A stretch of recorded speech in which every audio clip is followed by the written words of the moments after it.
Me personally, I can't wait for the Muslims to take over. I'm even developing the beard. Does that freak anyone out? Personally, I can't wait. I'm sure their system is fairer. And there isn't a bunch of sick, progressive horror going on.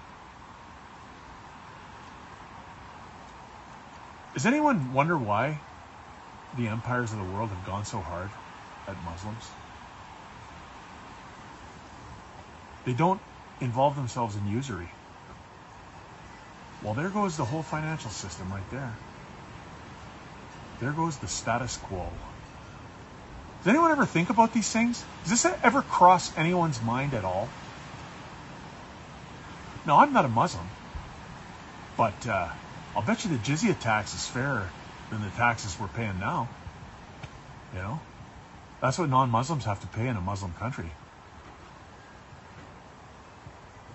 You know, the Ottoman Empire ruled Palestine for centuries, and there were Jews, Christians, and Muslims there the whole time.